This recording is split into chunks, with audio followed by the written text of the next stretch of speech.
In a world of moral ambiguity, we are called to stand firm, champion truth, and light the way.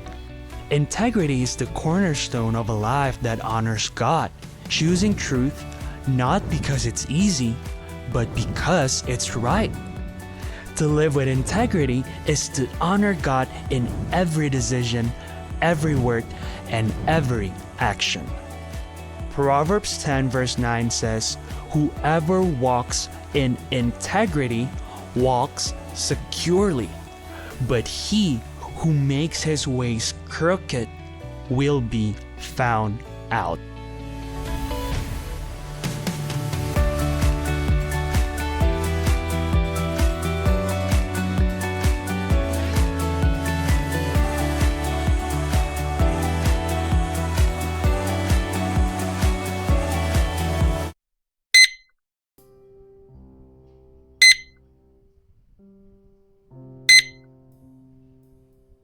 Welcome home. Shalom, Shalom. Good morning church, terima kasih buat keluarga besar GKJ Bless yang boleh bersama-sama dengan kami pagi hari ini. Kita mau beribadah bersama, memuji dan memuliakan nama Tuhan. Mari, saya jemput untuk bangkit berdiri. Kita mau bersama-sama berdoa pagi hari ini. Terima kasih Bapak untuk hari yang baru, hari yang luar biasa, di mana ada sukacita, ada kemenangan, ada kebebasan. Di dalam setiap hidup kami, pagi hari ini kami membawa ibadah ini ke dalam tangan kuasa-Mu. Engkau berkati Bapa dari awal sampai akhirnya. Engkau yang bertahta atas setiap pujian dan pengagungan umat-Mu pagi hari ini Tuhan. Terima kasih Bapa, terima kasih Yesus. Tuhan yang baik, Tuhan yang maha sempurna, Tuhan yang adil yang boleh ada bersama-sama kami pagi hari ini. Di dalam nama Bapa, Yesus Kristus Tuhan, yang percaya boleh katakan amin. Haleluya. Ada sukacita? Kita mau bernyanyi bersama-sama, puji glory buat Kau Tuhan.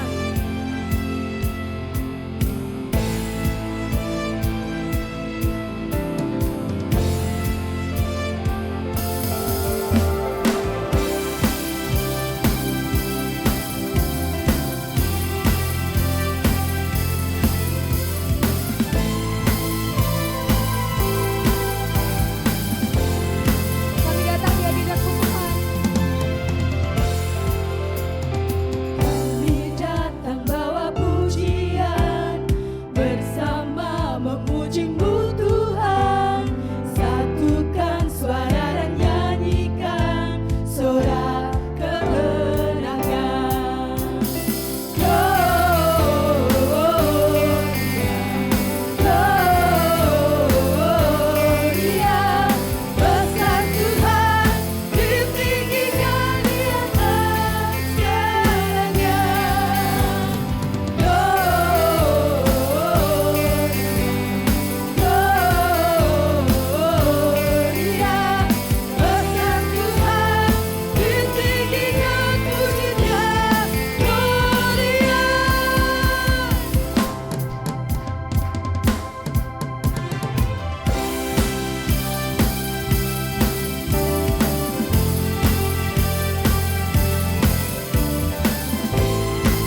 kita, kita katakan bahwa Tuhan kita sumber kekuatan.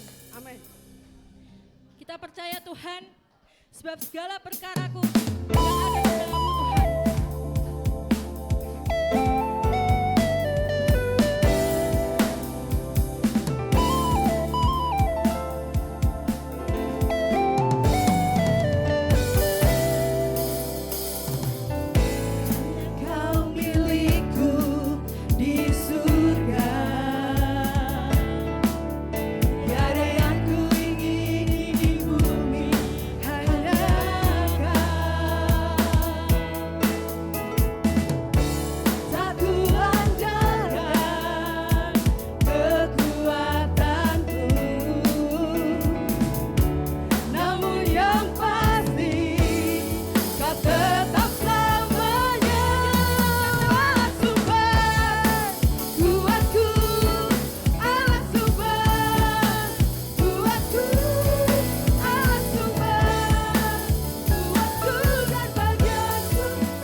Bapa, kami mengucap syukur Engkaulah sumber kekuatan kami.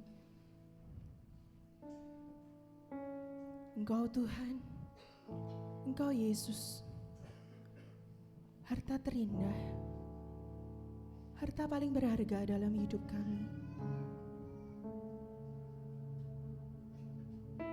Ini kami Tuhan, kami mau mengiringmu seumur hidup kami. Engkaulah kekuatan kami,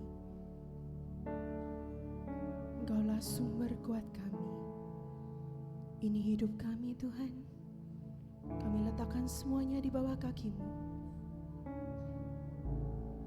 mengiring-Mu seumur hidup kami.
rekam jejak yang sempurna buat setiap kami.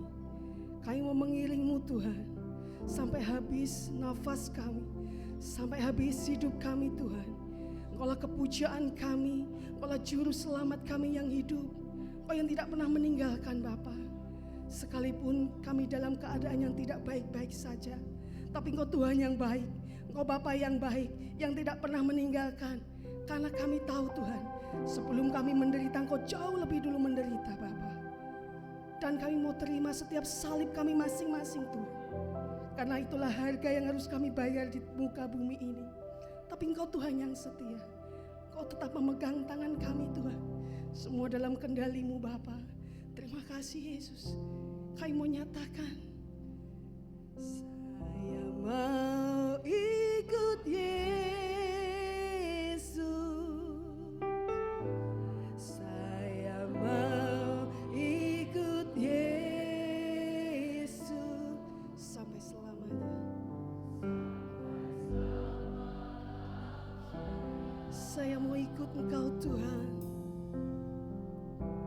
Saya mau ikut Yesus. Saya mau ikut Yesus untuk selamanya Yesus. Sampai selama-lamanya. Meskipun saya susah menderita dalam dunia, saya mau ikut Yesus. Inilah pernyataan kami Tuhan. Sampai selama-lamanya kami mau mengiring Kau Tuhan. Saya mau iring Yesus. Saya mau iring Yesus. Saya mau iring Yesus sampai selama-lamanya. Saya mau iring Yesus. Saya mau iring Yesus. Saya mau iring Yesus untuk selamanya Tuhan. Sampai selama-lamanya. Saya jemput untuk bangkit berdiri Bapak Ibu Saudara. Meskipun saya susah menderita dalam dunia, kami mau tetap mengiring Kau Tuhan. Karena ada mahkota yang Kau janjikan buat setiap kami yang setia, buat setiap kami yang tidak meninggalkan Kau Tuhan. Sampai selama-lamanya. Meskipun saya susah, tapi Kau ada Tuhan. Saya susah, Kau lebih dulu menderita sebelum kami Tuhan. Salib adalah bukti penderitaan itu, dan kami hormat untuk itu Bapa.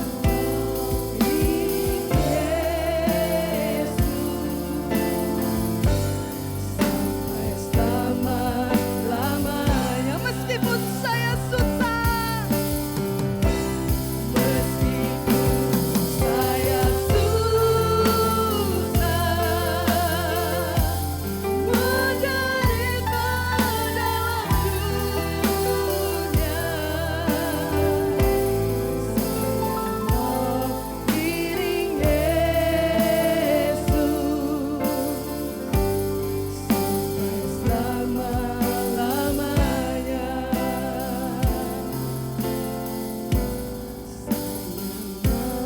Iring Yesus sampai selama-lamanya. Bapa, kami mengucap syukur Engkau memberi nafas kepada kami. Kami mengucap syukur Engkau beri waktu kepada kami. Engkau juga memberikan segala sesuatu yang boleh kami nikmati. Dan di sela-sela segala hal yang baik, yang manis, Engkau juga mengizinkan dalam batas tertentu kami harus menyangkal diri dan memikul salib. Sehingga ketika anak-anak-Mu dimanapun mereka berada, kami berada, ketika ada pencobaan, Engkau berkata bahwa pencobaan tidak akan melampaui kekuatan. Pada saat pencobaan itu diberikan, Engkau memberikan kesanggupan. Dan kami semua punya komitmen, punya tekad yang bulat, punya ikrar ikut Engkau Tuhan Yesus selama-lamanya. Karena Engkau tidak bisa digantikan dengan yang lain. Karena yang lain hanyalah sementara, yang lain tidak bisa menyelamatkan.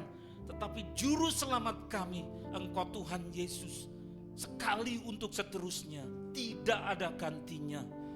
Itulah untuk kesekian kalinya kami mengucap syukur Jemaat AFJF di Purwodadi yang bersama-sama memperoleh kesempatan untuk bertemu dengan saudara-saudara kami dari Solo. Kami mengucap syukur bersama-sama untuk menikmati akan kasih-Mu, memuji Engkau bersama-sama, dan mengikat dalam ikatan ikrar bahwa Engkau juru selamat kami yang tidak bisa digantikan, dan kami ikut Engkau di bumi sampai ke surga, bahkan sampai selama-lamanya. Terima kasih Tuhan, terima kasih. Hosana, Hosana.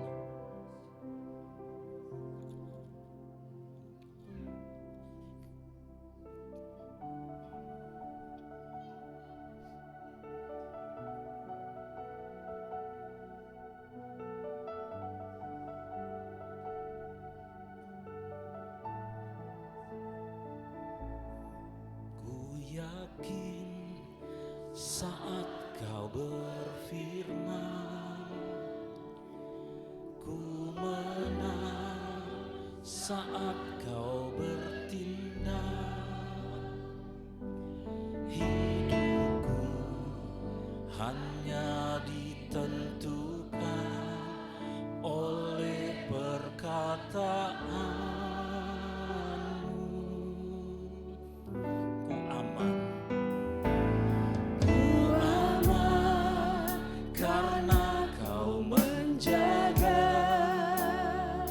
Kuat karena Kau menopang hidupku, hanya ditentukan oleh kuasa-Mu. Bersama-sama bagi Tuhan, bagi Tuhan tak ada yang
saudara-saudaraku dari Solo dipersilahkan untuk menghantarkan pujian bagi Tuhan, dipersilahkan.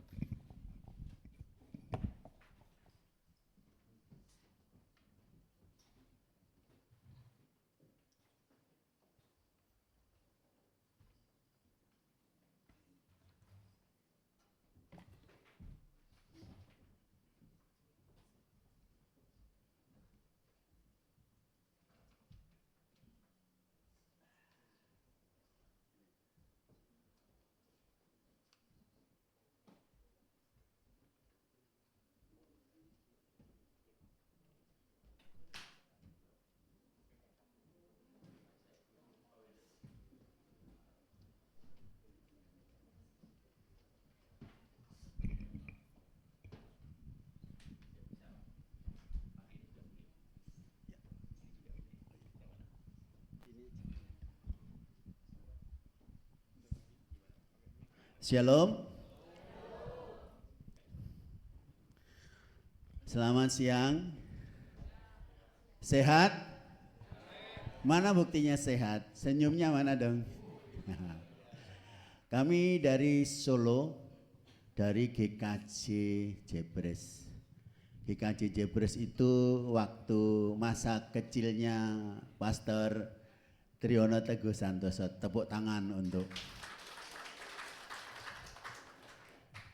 Kur ini namanya Paduan Suara Gihon, yang kasih nama juga beliau. Setelah kasih nama ditinggal pergi. Nggak taunya sekarang ketemu di sini. Kami memang rindu untuk bersama-sama memuji nama Tuhan. Ini adalah generasi kedua Bapak Ibu.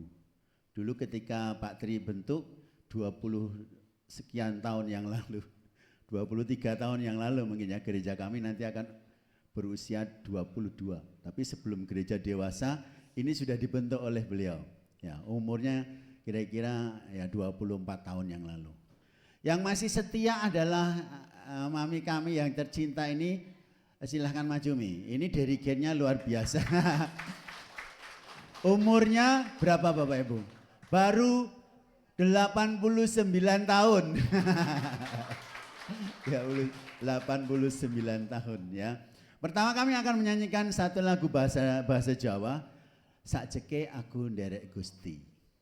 Kira-kira semoga pujian ini bisa memberkati kita semua.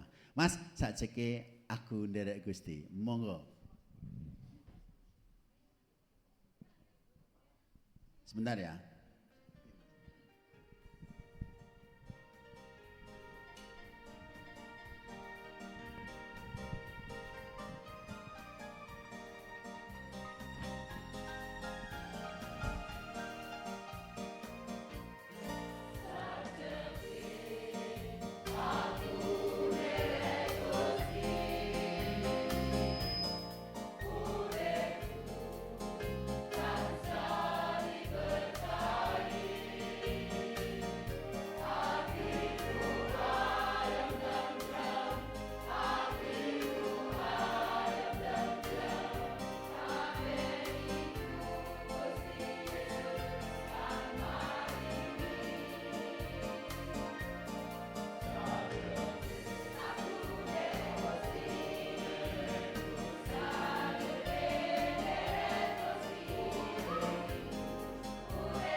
Ya, itu kesaksian kami ketika ikut Tuhan Yesus. Suka duka tetap matur nuwun.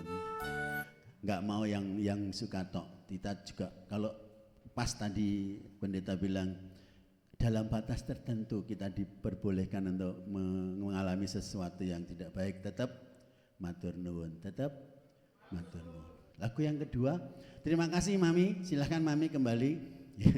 Tepuk tangan untuk Mami saya, 89 tahun Bapak Ibu, luar biasa kan? Masih aktif latihan paduan suara. Penjenengan berapa tahun? Ada yang lebih dari 89 tahun di sini. Lagu kedua adalah Kasih.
Puji Tuhan, hati saya teraduk-aduk.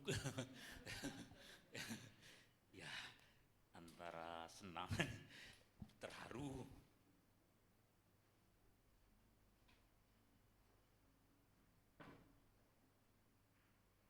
Ya, jadi untuk saudara-saudaraku yang di jemaat AFJ Purwodadi, jadi ini adalah saudara-saudara saya waktu Tuhan dulu mengutus untuk saya dan istri mendampingi mereka dalam waktu yang terbatas. Letaknya ada di dekat rumah sebenarnya di Jebres Solo ya, tapi kemudian terus ketika Tuhan menghendaki supaya saya menjadi ketua Pepantan di situ. Pepantan itu semacam cabang dari gereja induk. Gereja induknya di Margoyudan, terus ada beberapa cabang namanya Pepantan. Nah, satu diantaranya yang ada di Jebres Kandang Sapi ini. Lalu Tuhan gerakkan tentu oleh Roh Kudus, yaitu dikasih lihat mengenai 2 sungai yang ada di Taman Eden, Taman Firdaus, ada Pison, ada Gihon. Nah, tentu sungai itu menjadi aliran air, tapi juga saudara tahu sungai itu juga menjadi aliran udara, jadi ada kesegaran, ada taman pasti ada sungai. Terus apa tuh artinya itu Tuhan? Lama sekali saya bergumul, tanya tiap kali berlutut begitu, terus Tuhan kasih yang Gihon. Nah, terus kemudian lah penerapannya gimana kalau Tuhan kasih nama Gihon dan sungai itu? Bergumulnya cukup lama. Jadi untuk mengerti akan kehendak Tuhan, jalan-jalannya tak terselami. Terus mulai muncul wajah-wajah ini, ada mamiku Budesen, ya Bu Surono, Budesen 89 hampir 90, Bu Surono sudah 85, luar biasa. Kok bisa awet? Karena puji-pujian ya. Sampai kemudian para ahli medis juga tidak ngerti kenapa kok darah orang yang suka memuji itu kemudian terjadi reaksi yang sukar dimengerti. Ada satu penampakan yang lain dari orang yang suka memuji Tuhan, bukan hanya dipanjangkan usianya, tetapi juga kalau ada pencobaan Tuhan kasih alatnya untuk mengatasi karena dari kasih Tuhan. Nah, terus kemudian mulai dibukakan. Jadi mulai nampak jelas begitu, oh ya aliran sungai menyegarkan. Terus lewat apa? Lewat puji-pujian. Itu yang Tuhan kasih 33 tahun yang lalu, kalau tidak salah anak saya masih kecil, masih bayi, masih rewel itu. Terus kami sampaikan, ada sesepuh yaitu Bapak Bambang Musa tadi yang memimpin majelis gereja. Terus saya sampaikan lalu berbagi kepada saudara-saudara yang lain. Ini agaknya Tuhan suruh supaya dibentuk satu paduan suara memuji Tuhan karena nilainya kekal ya. Kalau khotbah pendeta saya malah kalah karena nilainya cuma tidak langgeng. Khotbah itu nanti kalau Tuhan Yesus datang yang kedua kali sudah khotbah berhenti. Di surga enggak ada khotbah, pengajaran enggak ada. Yang kekal apa? Di bumi sampai di surga puji-pujian, ada malaikat-malaikat di surga dan orang-orang kudus bersama. Jadi nilainya kekal dan itu membawa kesegaran bagi orang yang mengasihi Tuhan. Karena seperti air yang membawa kesegaran kepada roh, ya sektor roh menyeberang ke jiwa atau psike sampai ke tubuh. Siapa yang kepingin awet muda, ayo ya ditulangnya ngacung semua saudara-saudara. Itu ceritanya seperti itu. Jadi bukan dari ngarang-ngarang kreatif, enggak. Bukan kreativitas, tapi Tuhan yang suruh. Kami ini cuma perantara. Tuhan kasih, saya taat, sampaikan ke Bapak Bambang Musa, ke Budisen, ke yang lain, lalu jadi kur. Dulu belum sebagus ini, masih susah payah ya. Pak Bambang itu masih susah payah, malam-malam pakai jaket ngelatih kur, kok raiso-iso angel ya. Ini lo tuh harus apa, lalu suara ndak boleh kayak kelenengan cemeng es gawet boten pareng ya. Cemeng boten parang, tidak seperti kelenengan atau lagu India, tapi ya harus gitu terus ya, bertahun-tahun. Nah, tadi surprise ya, mungkin hadiah ulang tahun buat saya bulan September. Aduh tapi belum, masih tanggal 30 ya. Orang Indonesia berduka cita pasang bendera setengah tiang, tapi gereja bersuka cita bersama dengan saya. Nah, itu ceritanya seperti itu. Jadi saya terharu, itu jadi tambah bagus tadi ya. Saya lihat beberapa sudah teknik perut, oh ya, oh iya i gitu ya. Itu kelebihan dari Calvinis, ada GKI, ada beberapa GKJ ya, ada paduan suara seperti itu. Nah ini teman-teman di Purwodadi ceritanya seperti itu. Tadi disindir sedikit baru dibentuk ditinggal lungo begitu. Ya lah, ya jadi sedikit aja silahkan meneruskan. Lalu saya diutus ke Pasalegi, ada satu gereja Betani, kemudian Betani buka pepantanya Betani, jadi cabang ada Wonogiri, ada Klaten, ada Seragen, ada Purwodadi, kami diutus di sini.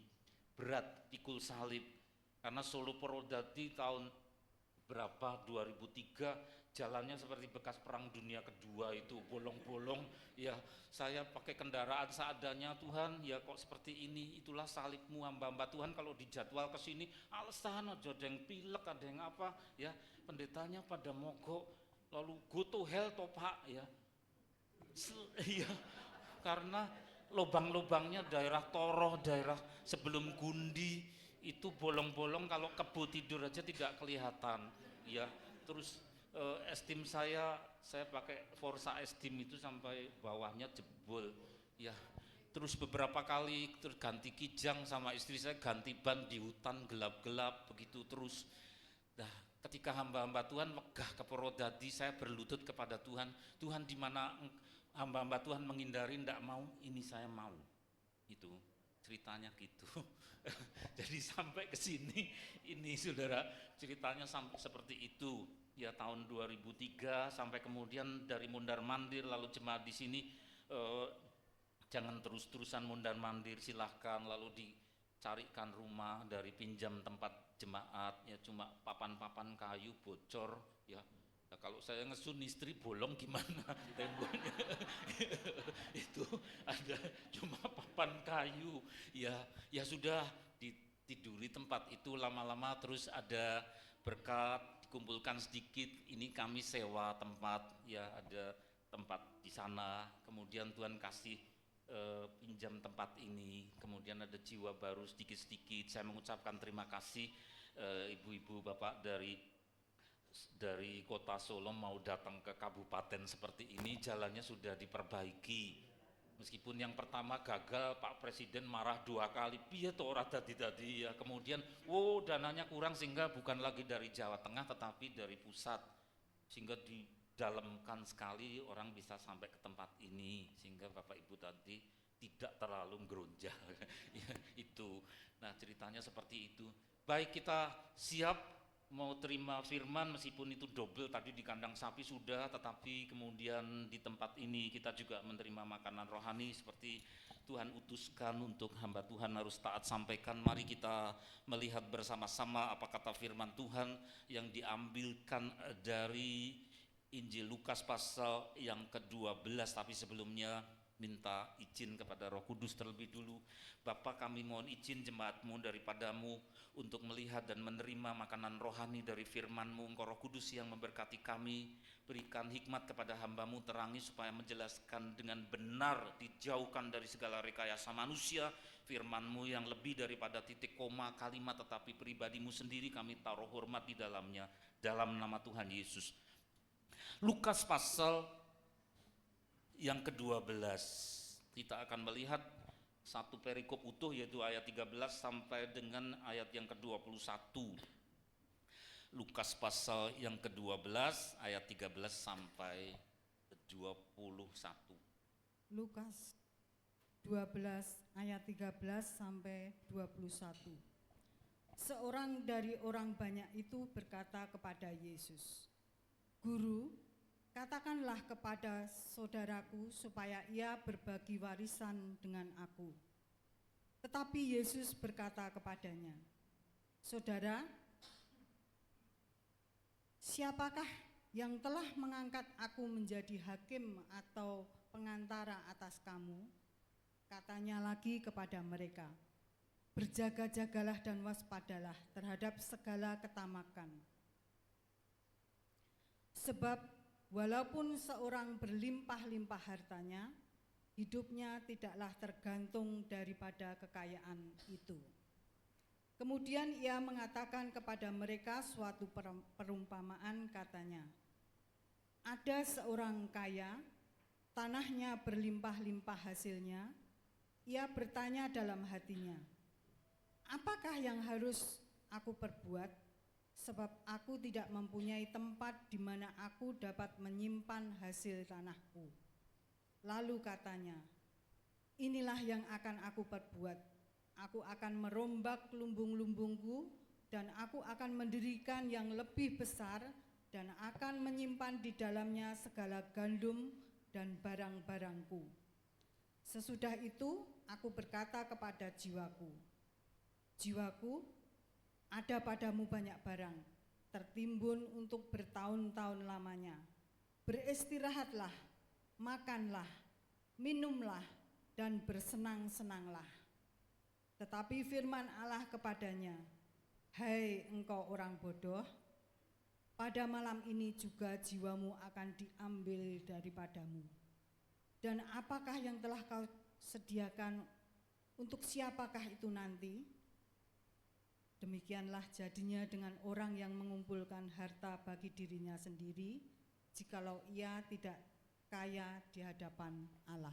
Ya, amin. Bagus atau tidak bagus ya ibu-ibu, bapak-bapak, cerita itu tadi bagus atau tidak bagus? Kesannya gimana? Ya, menyimak toh. Itu bukan cerita yang bagus tentu, karena cerita orang kembung, cerita mengenai sesuatu yang tidak baik. Cerita macam apa ya di dalamnya? Coba kita lihat bersama-sama. Maaf, itunya belum bisa nyala. Ya, cerita seperti apakah itu tadi? Apakah itu pengajaran tentang manajemen panen? Panen sebaiknya diapakan? Apakah itu metode pengelolaan produk? Kalau panen terus diapakan? Apakah cerita seperti itu? Pengelolaan produk, cerita strategi pemanfaatan ruang lahan, aset pertanian, apa seperti itu? Ataukah itu pengajaran tentang safety, cara menyimpan yang aman dari aset-aset secara bertanggung jawab? Benar enggak kalau Bapak Ibu saudara-saudara menyimak cerita tadi? Ya, sebenarnya kalau dikatakan salah juga tidak salah. Memang cerita seperti itu. Tetapi ini adalah bukan kitab manajemen, bukan kitab ekonomi, tetapi ini adalah firman Tuhan. Jadi ini bicara mengenai hati manusia. Yuk kita lihat di halaman berikut. Ya, cerita tentang kapasitas dari hati manusia. Daya tampungnya itu seberapa dan diapakan, persoalan seperti itu. Ya, siap, kita mau lihat bersama-sama. Ya, dari pasal 12 ayat 18 tadi disebutkan mengenai orang yang panennya diberkati, yang panennya melimpah ruah, sampai kemudian istilah Jawa ndak kuagang, boten kuagang, jadi tidak cukup untuk memasukkan hasil panen yang berlimpah itu ke dalam lumbung-lumbungnya terlalu kecil, butuh kapasitas yang lebih besar supaya hasil panennya bisa masuk. Inilah yang akan kuperbuat, aku akan merombak lumbung-lumbungku, jadi karena ndak cukup, sempit, terus dirombak. Mau diapakan? Aku akan mendirikan yang lebih besar. Terus, dan aku akan menyimpan di dalamnya segala gandum dan barang-barangku.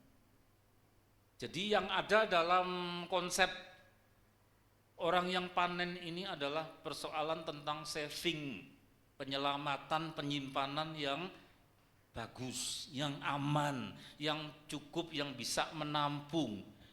Dan kemudian dikatakan yang ditampung, yang disimpan itu yang diberi lingkaran karena harus diperhatikan dengan baik ya. Yang disimpan di dalamnya itu bukan sebagian, sepotong. Kalau Bapak Ibu panen terus, kalau panennya itu punya nilai 20 juta rupiah. 20 juta itu disimpan semua atau sebagian yang disimpan. Nah, tentu mengerti ya tentang hal seperti itu. Dia bicara mengenai apa yang di saving, yang disimpan bukan sebagian tapi segala gandum dan barang-barangku. Dari teks Yunani ya di bahasa aslinya di situ menyebut tentang panta, yaitu semua. Jadi kalau panen itu bernilai 30 juta ya 30 juta dimasukkan semua, disimpan semua.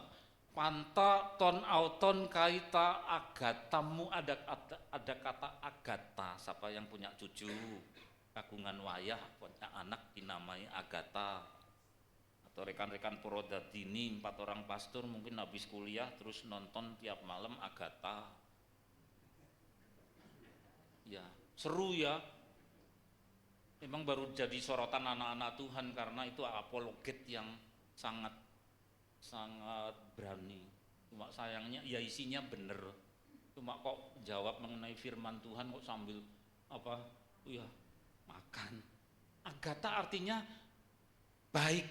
Agata itu baik. Maka ada banyak orang Kristen namanya Agata yang disimpan semua yang baik.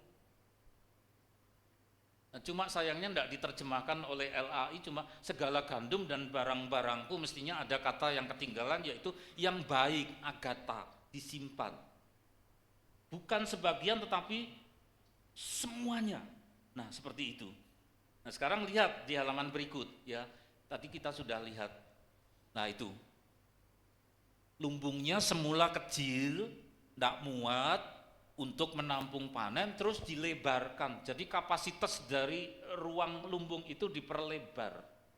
Tetapi karena ini firman Tuhan, Tuhan sedang mengajarkan mengenai lihat anak-anakku, makanya dikaruniakan kepada gereja-gereja untuk dipelajari mengenai ini, Saudara.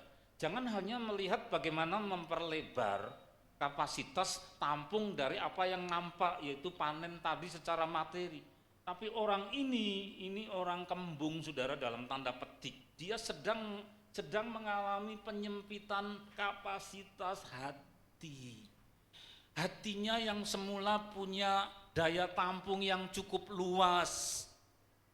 Oh, ini kalau dengan rezeki ini saya bisa sisihkan buat cucuku, buat menantuku. Oh, ini bisa kumpul dengan saudara-saudara. Iya. Dengan anak, dengan family, kemudian ini bisa makan bersama. Oh, ini sebagian bisa aku pakai untuk modal. Firman Tuhan mengajarkan apa, Saudara? Sebagian dari yang dipanen ada bagian yang disebut biji. Biji itu ditabur dan firman Tuhan mengajarkan apa? Taburlah seperti dalam Alkitab ada tokoh yang rajin menabur namanya Ishak. Maka kita itu adalah orang-orang yang dilahirkan dan dipatok dengan penyelamatan dari garis Abraham, Ishak dan Yakub. Ishak rajin menabur. Yang ditaburkan dari mana? Dari yang dipanen. Ya. Jadi yang dipanen bukan disimpan saving semua, tetapi ada sebagian yang harus invest. Dia invest nanam modal biji. Supaya nanti biji itu kemudian kalau panen dia bisa hasilkan kembali sehingga menambah lagi berkat. Betul, Saudara? Itu orang sehat. Tapi tadi disebutkan semuanya yang baik disimpan di dalam lumbung dan lumbungnya itu diperbesar sehingga kemudian tidak ada yang namanya yang disediakan sebagian untuk ditabur terus gimana ya. Itu orang kembung, Saudara. Jadi firman Tuhan mengajarkan kepada kita sekalian bahwa segala berkat yang kita terima bukan diperlakukan manajemennya seperti itu. Pelajaran tentang manajemen seperti itu, Saudara. Lihat halaman berikut, pasal 12 ayat 19. Itu ada yang namanya salah isi, ada yang namanya pembusukan, roten, Saudara. Ada yang disebut hedonis, parah ayat 19. Dijauhkanlah dari anak-anak Tuhan yang dari GKJ Jebres maupun yang AFG Purwodadi, dijauhkanlah itu ya. Sesudah apa? Muat tadi. Lumbungnya besar masuk semua. Dia ngomong apa? Sesudah itu aku akan berkata kepada jiwaku. Jiwaku, ya, ada padamu banyak barang. Lu Saudara, jiwa kok diisi banyak barang? Barang yang apa? Yang tertimbun. Jadi suka numpuk. Ada bahasa Jawa yang tidak bagus bunyinya apa? Nyuwun sewu, nyusuh. Kan tidak mau tuh Saudara, nanti kalau sudah 70 suka nyusuh. Kerdus-kerdus peninggalan zaman sending Belanda ditumpuk-tumpuk ya. Oh, ini kenangan dari zaman Londo ya. ada mainan yuyu, zaman saya nakal-nakal. Ini ada Pak Mo ya, Pak Mo Rumanjo itu teman saya nakal-nakal zaman kecil. Ya. Ambil rokok terus sembunyi di gudang rokok masih kecil. Pak Mo Rumanjo ini teman saya nakal-nakal. Kenangan zaman dulu ditumpuk-tumpuk dalam kamar, nyusuh. Saudara, ini jiwaku, hai jiwaku, ada padamu banyak barang tertimbun. Kata tertimbun di situ bukan hal sehat, tetapi ditumpuk-tumpuk, sukanya nyusuh, mental nyusuh, jiwa menyusuh, itu tidak sehat. Jadi firman Tuhan ini juga mengajarkan tentang psychohygiene, kesehatan jiwa. Jangan suka nyusuh ya. Tertimbun untuk bukan 2-3 bulan. Nah kalau saudara panen, lalu berkat itu disimpan untuk 2-3 bulan, lalu ada agenda. Bagaimana 2-3 bulan yang disimpan itu bisa dilipat gandakan, bisa menjadi berkat selain untuk keluarga juga untuk orang lain. Sisanya bisa untuk melipat gandakannya modal yang baru lagi. Ini enggak ya, bukan ditimbun suka numpuk bertahun-tahun lamanya. Bayangkan bertahun hasil panen, nyimpannya bukan 2-3 bulan, bertahun-tahun disimpan. Mana ada hasil panen disimpan bertahun-tahun? Coba ibu-ibu, bapak bayangkan. Baunya kayak apa kalau itu gabah? Baunya kayak apa kalau itu kacang hijau? Kacang hijau paling lama berapa lama disimpan ya? Bertahun-tahun loh. Itu pembusukan. Ya, maka mental menimbun yang keterlaluan atau ekstrim itu jurusannya kepada pembusukan. Dan yang parah adalah bukan hanya bahan yang disimpan berkat itu saja, tetapi jiwanya juga busuk. Jadi jauh dari kesehatan mental atau mental hygiene. Tuhan ingin supaya kita sehat, bukan hanya tubuhnya tetapi juga mulai roh sampai dengan jiwa. Maka ada pengajaran dalam Lukas 12 seperti ini ya. Menangkap ya? Padaku ada banyak barang tertimbun bertahun-tahun, itu pembusukan. Terus bawahnya yang hijau, hedonis.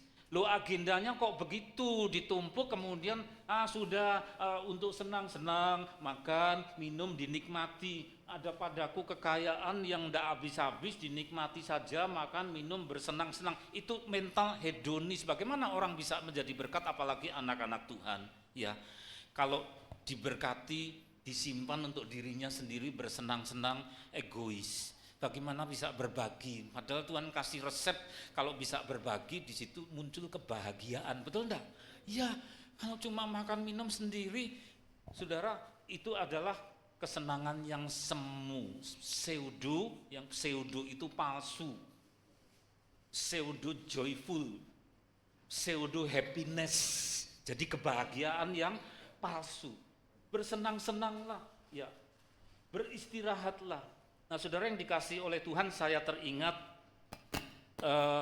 induknya GKJ Jebres ini dulu GKJ Margoyudan. Dari mana GKJ Margoyudan? Tahun 1916 mulai berdiri di Jalan Margoyudan itu, Jalan Mungin Sidi ya. Wow, itu dimulai dari orang-orang asing. Jangan menganggap orang-orang asing dari Nederland itu semua penjajah. Kalau penjajah itu mengeruki, ada merica, pala, lalu ada mesin uang raksasa yang namanya pabrik gula, diangkuti semua ke Nederland, ke Eropa. Tapi lihat, ada banyak orang-orang yang berbelas kasih, yang bukan mengeruki tapi membawa dana dari Amsterdam dan Delft. Mereka membentuk lembaga yayasan Kristen yang disebut sebagai Sending. Itu ngumpulkan dana. Dananya dari mana? Dari orang-orang Belanda, anak-anak Tuhan yang cinta sama Tuhan sehingga diutus. Pergilah ke seluruh dunia, jadikan semua bangsa menjadi muridku, ya baptislah mereka dalam nama Bapa, Putra dan Roh Kudus, dan ajarlah mereka melakukan segala sesuatu yang kuajarkan. Lalu menyisihkan dana itu dari 2 kota Delft dan Amsterdam, saudara. Mereka bukan orang kembung, mereka bukan orang yang menumpuk lalu membusuk jiwanya, tapi menyisihkan, dibawa.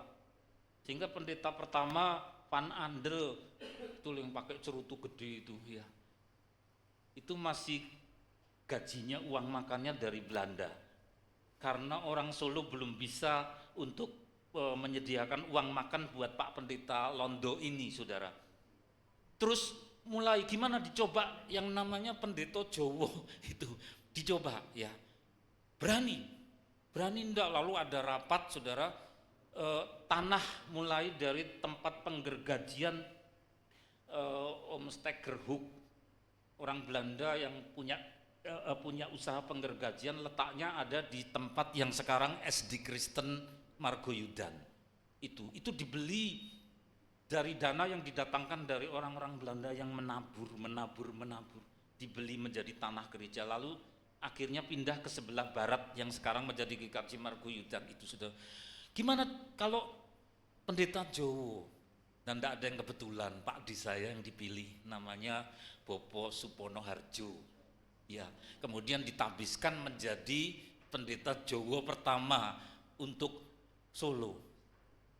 Gajinya gimana? Ya mulai dilepas dari yang Belanda itu sampai dengan orang Solo belajar mengumpulkan sedikit-sedikit supaya Pak pendetanya bisa makan, ganti baju jangan yang bolong-bolong ya.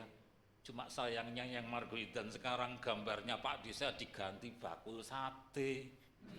Gambarnya orang pakai ikat gitu. Saya sudah datang ke kantor, Mas tolong ya ini fotonya Pak Desa yang asli pendeta pertama Margoyudan, enggak diubah-ubah, tetap gambar bakul sate. Ya di situ kan ada gambar-gambar pendeta itu. Ya sudah terserah, tapi saya sudah kasih informasi yang valid, bukan itu orangnya keliru orang Madura, saudara.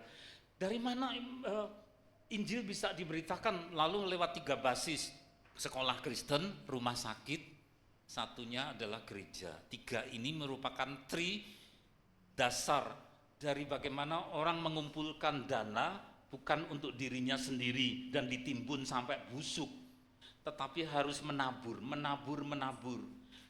Injil harus diberitakan sampai kepada kita sekalian. Nah seperti itu. Ya lihat bersama-sama. Jadi dijauhkan dari yang namanya hedonis, dijauhkan dari yang namanya pembusukan, dijauhkan dari yang namanya busung tidak sehat, ya menumpuk. Ayat 20, tetapi firman Allah kepadanya, hai engkau orang bodoh, afron di teks aslinya bahasa Yunani, afron atau bodoh, maka kalau punya cucu jangan dinamai afron. Artinya bodoh, ya kemplu, buten saya, cari yang lain ya. Tadi ada Agatha ya, itu ya, afron bodoh. Pada malam ini juga jiwamu akan diambil daripadamu. Jadi kepercayaan yang Tuhan berikan kepada orang ini tadi yang berkatnya banyak, berkatnya Agatha loh, bagus loh, tapi memperlakukannya dengan manajemen yang ngawur. Sehingga kemudian kepercayaan itu dicabut. Kamu sudah tidak lagi dipercaya, lalu dicabut, orang itu mati ya. Malam ini juga jiwamu diambil daripadamu, dan apa yang telah kau sediakan. Nah lihat pikirannya Tuhan, agendanya Tuhan, untuk siapakah itu nanti? Karena cuma untuk dirinya sendiri. Kalau Tuhan punya agenda apa, engkau diberkati, pikirkanlah untuk siapa itu nanti ya. Jemaat di sini, jemaat di Solo sama, untuk saya juga semua. Kita diberkati berbeda-beda dalam kapasitas yang berbeda-beda, tetapi intinya sama. Apa yang Tuhan percayakan kepada kita, kita harus pikirkan agendanya Tuhan. Untuk siapakah itu nanti? Itu ya. Berkat pengetahuan, berkat keterampilan, berkat materi, berkat koneksi relasi dengan negara dan seterusnya, saudara. Semua itu ada dalam lumbung sehat, tetapi bukan untuk bertahun-tahun membusuk. Karena kalau busuk yang disimpan, kita juga busuk mental kita. Tuhan berkata, untuk siapa itu nanti? Orangnya tidak ada agenda itu sehingga dicabut nyawanya. Ngeri bukan? Maka ini adalah satu peringatan. Ayat yang ke-21, demikianlah jadinya dengan orang-orang yang mengumpulkan harta bagi dirinya sendiri jikalau ia tidak kaya di hadapan Allah. Jadi sebenarnya miskin orang tersebut meskipun hartanya banyak, tetapi di hadapan Allah ini wong melarat namanya. Melarat akan agenda kasih buat orang lain, melarat agenda untuk menabur. Bagaimana apa yang dia terima bisa jadi berkat untuk orang lain. Miskin minus. Jadi ukuran miskin atau kaya berbeda dengan orang dunia itu menilai seperti itu. Terus ya. Nah saudara, pengumpulan harta penumpukan menjadi obsesi. Pasal 6 ayat 19, janganlah kamu mengumpulkan harta di bumi Ngengat dan karat merusakkannya dan pencuri membongkar serta mencurinya. Bukan tidak boleh sama sekali, tetapi itu bicara mengenai kapasitas hati, agenda-agenda buat apa ketika engkau diberkati, itu ya. Tetapi kumpulkanlah bagimu harta di surga. Apa caranya? Menabur. Saudara terima berapa, apalagi yang agata-agata itu, bagaimana engkau bisa jadi berkat untuk orang lain, itu menabur. Itulah yang disebut sebagai mengumpulkan harta di surga, karena Tuhan yang mencatat, orang lain tidak menghargai, sudah tidak masalah, saudara. Ya, orang-orang yang menabur sampai ke Marguyudan, sampai mengembang ke kandang sapi Jebres, itu juga karena Tuhan suruh orang-orang digerakkan.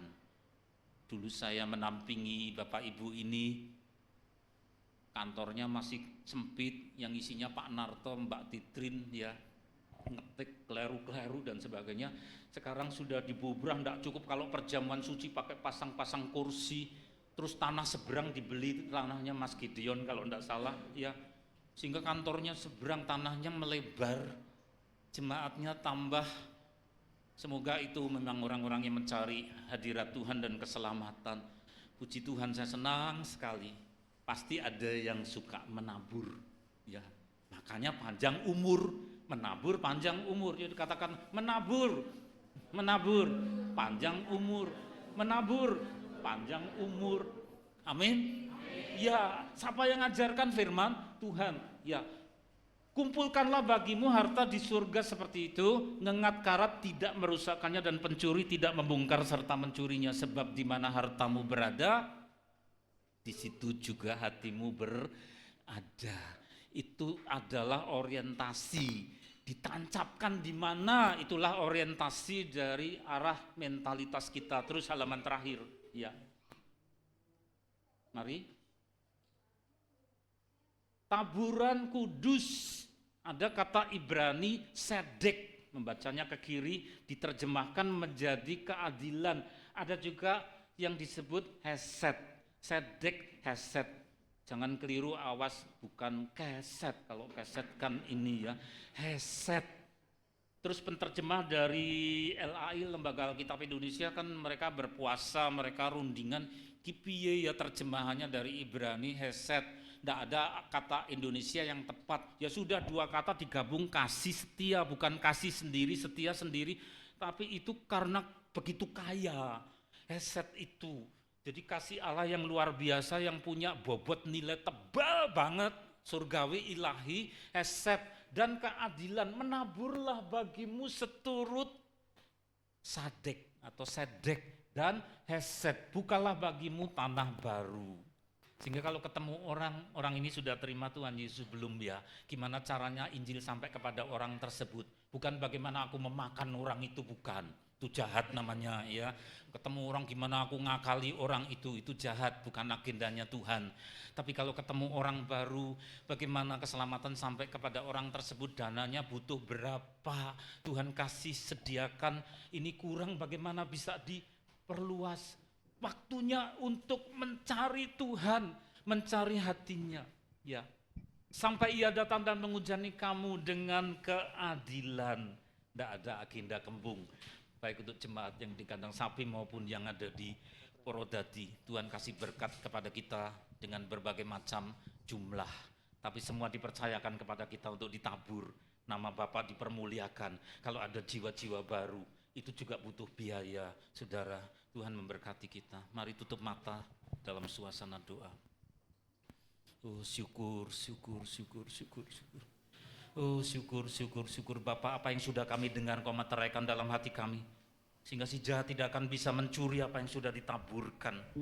Sehingga ketika kami nanti keluar dari ruangan ini, firman itu tidak akan hilang, tapi dimeteraikan oleh Roh Kudus jauh di dalam lubuk hati kami, di dalam roh kami. Sehingga ketika kami kesukaran untuk taat menjalankan akan firman ini, Engkau Roh Kudus yang membukakan jalan dan menjelaskan lebih lanjut. Hamba-Mu hanya bisa secara terbatas menjelaskan, tetapi Engkau Roh Kudus tidak terbatas untuk menjelaskan apa yang Engkau mau, agendamu Tuhan. Terima kasih untuk setiap berkat. Terima kasih untuk setiap apa yang Kau percayakan kepada kami. Ku yakin saat Engkau berfirman, oh syukur bersyukur.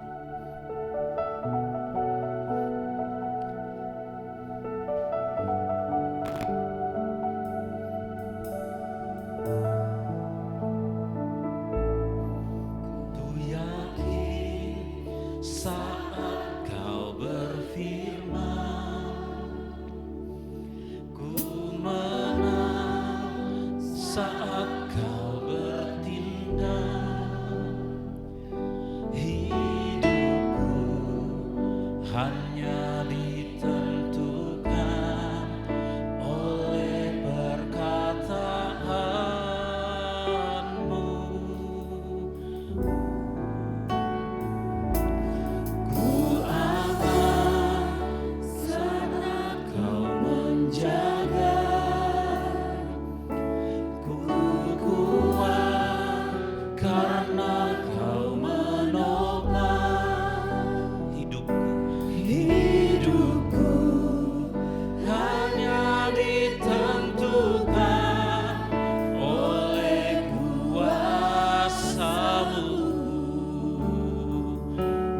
Hanya bagi-Mu Tuhan, bagi Tuhan tak ada yang mustahil.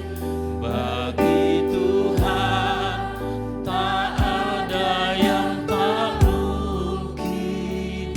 Mujizatnya disediakan bagiku. Ku diangkat dan dipulihkannya. Mari nyatakan nyanyian ini untuk menjadi pernyataan iman kita dan pengharapan kita kepada Bapa kita. Ku yakin saat kau berfirman, ku menang saat kau bertindak. Hidupku hanya ditentukan oleh perkataanmu. Ku aman karena kau menjaga. Ku kuat karena kau menopang hidupku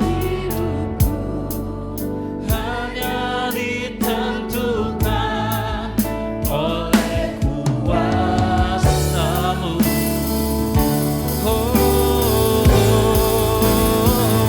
bagi Tuhan tak ada yang mustahil. Bagi Tuhan tak ada yang tak mungkin. Mujizatnya disediakan bagiku. Ku diangkat dan dipulihkan. Bagi Tuhan tak ada yang mustahil. Bagi Tuhan tak ada yang tak mungkin. Mujizatnya disediakan bagiku. Ku diangkat dan dipulihkan. Bapa, kami akan mengumpulkan persembahan bukan lagi sebagai kewajiban. Mari kita angkat apa yang tadi diserahkan. Bukan sebagai kewajiban atau terpaksa, tetapi karena cinta kepada Engkau. Tuhan, kuduskan apa yang hendak kami himpun boleh dipakai untuk mendukung pekerjaan pelayanan dalam gereja ini. Kami sadar bahwa tugas kami belum selesai. Ada banyak jiwa yang belum mengenal akan kasih dan keselamatan. Ketika Engkau mengutus kami akan membutuhkan sarana-sarana, maka Engkau Tuhan akan mempergunakan akan setiap hal yang kecil sekalipun yang kami himpun. Dikuduskan, diberkati di dalam nama Tuhan Yesus. Mau ikut Yesus. Saya mau ikut Yesus sampai selama-lamanya. Kami mau mengikut Engkau Tuhan. Saya mau ikut Yesus. Saya mau ikut Yesus sampai selama-lamanya. Meskipun saya susah menderita dalam dunia,